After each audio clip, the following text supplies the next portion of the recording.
Hello to my old and new subscribers. First things first, I want to thank you so much for tuning into another video. I'm trying my best to stay consistent, so we'll see how this goes. I know I say that all the time, but I think I'm really onto something this time. Okay, so first things first, of course, we are always cleaning your lashes. We want to start off with a very clean slate, a very clean base, so that our extensions can be applied to cleanliness.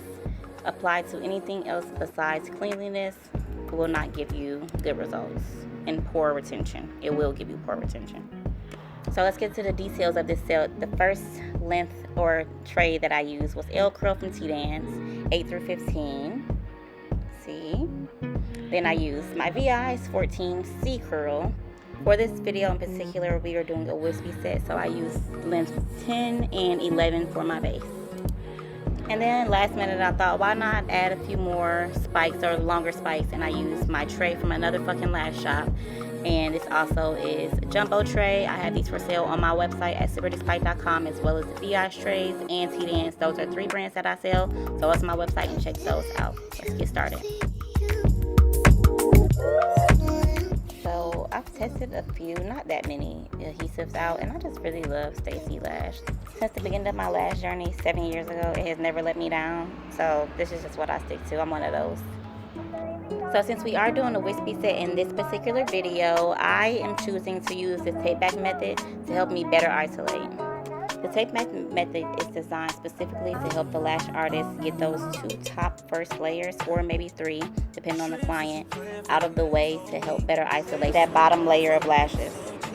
Also, for anyone who is unfamiliar with how the L curl picks up or how it may look when you do pick it up off the strip, it does have a very exaggerated bend at the bottom, but it is still able to be fanned into a perfectly narrow fan with a thin base, so no worries. So for the first portion of styling for this particular set, I am going to fill my entire base with L curl of 10 and 10s and 11s. I wanted this set to be an exaggerated wispy set, so I did mostly 10s throughout the whole eye, but then I did mostly 11s on the corner of the eye. Right here I am holding my extension in place and like kind of tapping it on the side, opposite of which is trying to go to make sure my placement is on point. P on P, okay? We want to make sure our extensions are doing what we want them to do, not what they want to do. And just a reminder, if you are a beginner lash tech that's practicing using a beginner adhesive or like a slow drying adhesive, just keep in mind that you will have to be a little bit more patient when it comes to the placement of your extensions, being that the glue is drying slower, so that means the extension will take a little bit longer to adhere. So the amount of time that you will need to hold your extension on the natural lash will be a little bit longer than another lash tech who may be using a more experienced or a faster drying glue.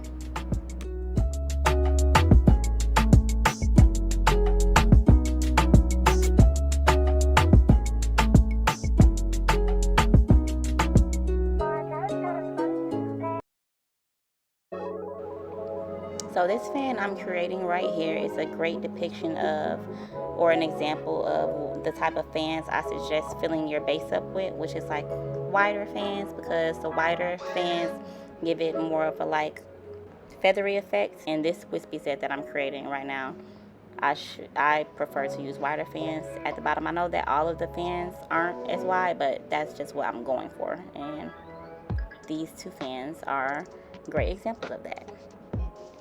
And remember, always try your best to start with a straight base before dipping your extensions in the adhesive. It's very important because you do not want any staggered or rigid ends. You always want pointy, narrow bases. Also, when it comes to creating a set with spikes in it, I always feel like it's important to mix the texture or have different textures in your set. So if you're going to have spikes which are very bold and like solid, you should also mix some wider fans and to make it, give it some texture.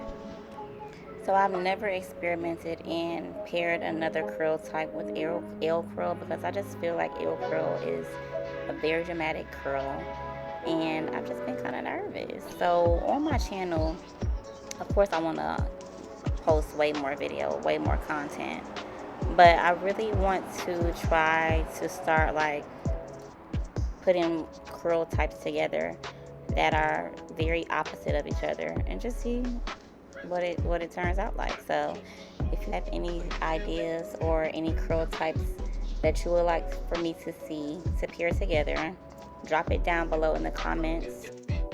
So here is what we are looking like so far. I feel like the top view is always kind of deceiving of what the bottom view really is. It's funny how that works. But I just went in and added some more extensions where I felt like they were needed. So now I am going to lift my sensitive tape up, and now you see how most of the top layer is just left to be lashed. So when it came time to start applying extensions to the top layers, I decided to apply 14C VIs and 16cc from another lash shop to the top layers of my lash line.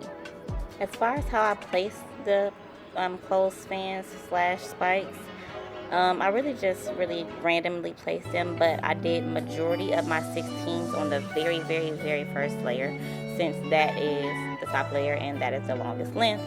We want to make sure most of the longest length when it comes to spikes are on the very, very, very top layer, so they can pop off, okay, from the rest of this hair. He got it on his back like Lampard. That can't be a up trying to diss me. He was in an interview ring singing ballad. He ain't on the damn thing, he's a wallad.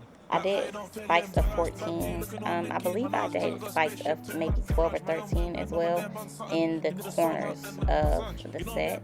And then I also went back in and applied more 11s and 12s on my base, because I know y'all saw that I had a few gaps before we started doing the spikes. And that's just because I just really wanted to create the base, just like a small foundation for, you know, video sakes. And that's probably actually how I do it in real life, honestly.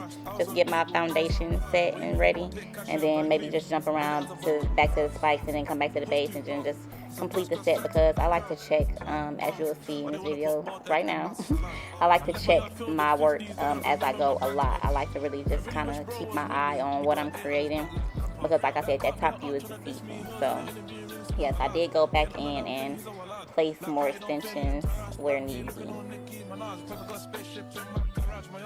I apologize for not having an exact like lash map of the spikes. All I can say is like place them randomly. Start off placing them far apart as possible and mixing both lengths. Like I used 2 lengths for my spikes, so start off placing far apart as possible on the first 2 top layers, and then just go into between as you're checking with your dental mirror and seeing where you should. Just use your artistry eye, because we are lash artists. Use your artistry eye to see where you feel as though you should place another spike or another wide fan. That's just what I did. So the lengths and the curl types are at the beginning of the video. Hopefully we did not miss that part. I hope you guys have enjoyed this small tutorial segment of my tech talk. Please don't forget to drop some different curl types that you would like to see me working with in the comments below, because I do want to start experimenting with other curl types that others may be a little afraid to work with, just as I was, and just to have some fun with this lashing stuff, okay? I hope you all enjoyed this video, and if you have not already, give it a thumbs up, please subscribe. We both know it's wrong. Can't keep this for long. All that's going on, put it in a song. Are you on your